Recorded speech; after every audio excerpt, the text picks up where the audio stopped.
Hey, check it out, it's MediaShinobi, and we will be reviewing Legend of Korra, Book 2, Episode 9, The Guide, and it ain't Tenzin! Man, why you gotta crush his spirits like that? Everyone did, okay? Okay, I did too, but this is still... Alright, so the episode starts off back at the air temple. We see Vacation Tenzin still, in his jive, his breezy moment. Jinora kind of playing with some spirits. Well, we assumed that they were just, regular animals, but apparently they are spirits and only she can see them. Korra actually joins them and they're like, oh my gosh, Korra, what are you doing here? And apparently they've been out of touch of the world and, they don't know about the Civil War and everything. Korra does her monologue in fast pace. Tells them everything. Everything, the war, the portals, One, right. Broken with Mako. Of no, course. she didn't mention that part.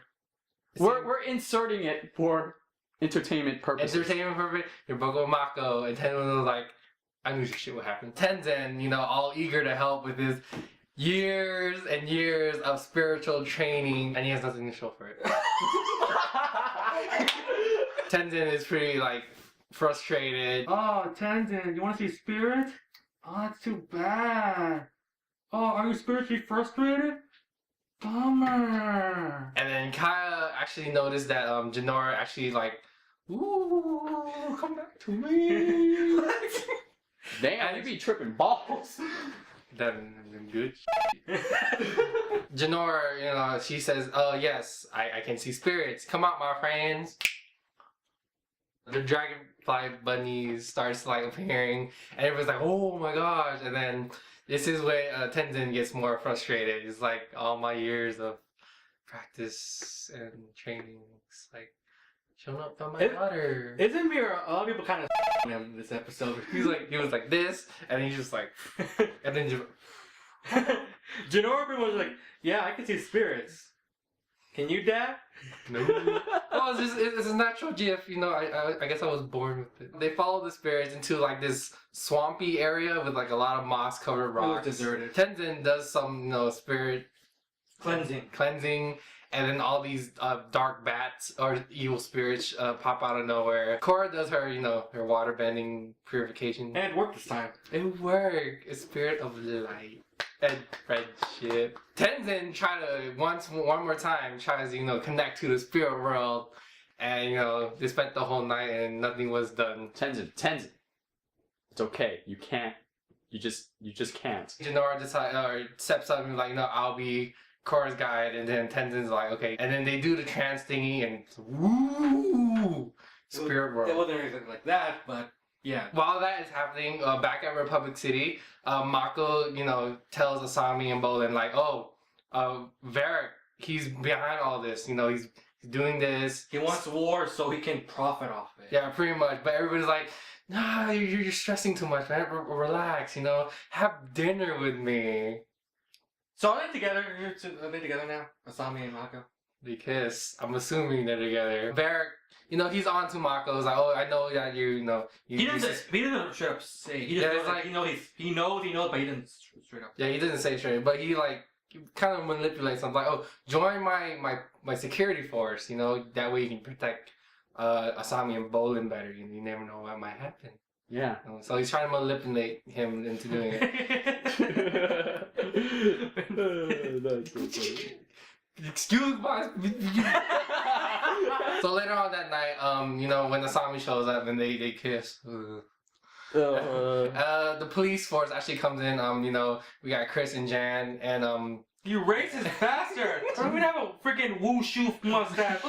You were trying to go for the whole mustache look. Yeah, Chris busts in and raids Mako's room, suspecting, oh yeah, we heard you were working with the triads. Triple triads. The triad. And they're scrounging around, and they actually find money and the explosives, and they're like, okay, you're under arrest. Now I don't know if Asami believes them or not, but I hope she doesn't believe them. Yeah, it's pretty much open-ended right now. Yeah, but she's smarter than that. Yeah, she is smarter than that, so I hope that she doesn't really believe that. I feel like Mako and Tenzin got the short end of the straw in this episode. We actually see Unalaq and his kids try to go to the spirit world and actually try to free Vatu. But then one of the twins got hurt. Desna. Desna, and then Esna takes him to safety. Desna. Okay, I miss her with the creepy ass like woo! And then at the end of the episode, we actually see Batu talking to Unalaq, so it's like confirmed that they are working together, but we don't know if they're if he's being like mind controlled or he's just doing it because they have the same goals. So that's pretty much the end of the episode. So on to the next episode. What do you guys think? I really, it was a good follow up because it shows Korra really maturing. It shows like what she experienced or what she saw from Avatar 1 really matured her, and it's kind of weird the fact that here she's more level headed than Tenzin, who was just all pretty frustrated, which I can see why. No need to rush your emotions, Tenzin. I mean, come on, all those years of training. Come on. Down. No! I feel like Desna and Eska are going like, yeah, our dad's kind of a douche. Bolin, where are you? Oh. It's nut tuck. Okay? Seriously, is that a porn star name? It sounds like a porn star. I'm pretty sure it's a porn star. No. So like time frame wise, it's like I wish they would show her like still amnesia, but then she's still walking around. That way she's like, oh, this world, I don't know, like what am I supposed to do? So you actually wanted her to like act amnesic and like in the world, and then like figure out what she has to do on her own, not just I have amnesia, and they take me to this water place to get my memories back. For me, I agree with that all except for the amnesia part. I think like wasn't that the main part? No, for me it's like, okay, you got your memories back. That was the whole point of that 1 hour special. Yeah. Basically everything he says after he does she has the amnesia, which she technically didn't really do. She was just like, it immediately jumped to like, we got to get all of this stuff together. Which, in terms of the urgency of what's happening right now, I get it. But it wasn't fluid. It wasn't really fleshed out. Okay, so how do you guys feel about the whole Batu?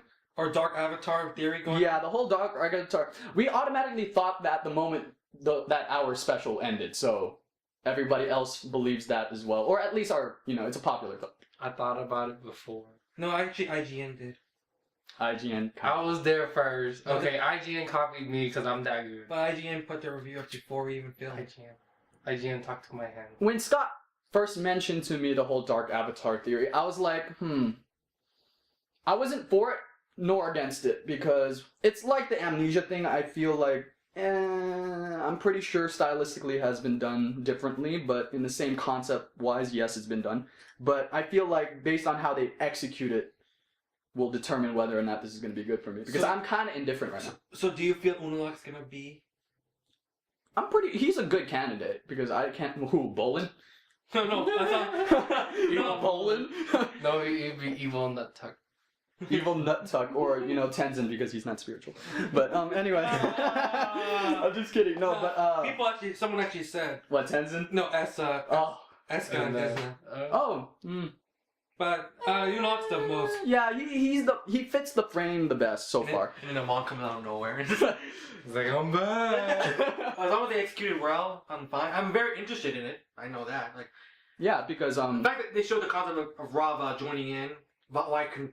Not to mention, now we have an actual, person who could be on equal ground with the Avatar herself. Yeah, maybe he'll shoot, giant laser beams. Oblivion wing. Out of his chest. What, the chest? That's where it came out of Batu's. Oh, no, I was assuming that they already took on a person. No, I mean, that's what I mean. So, he's gonna, Yeah. Yeah, what the hell? That's weird. Oh, maybe not the wavy hand thing, but. And then Scott, I mean, you thought of the theory, so what do you think about your theory? I felt like, that was like the natural course to go. If they're gonna mention the light and the dark, it's I guess kind of cliche, but yeah. Well, in this world nowadays, everything's been done. That's a fact. Yeah. Yeah, pretty much.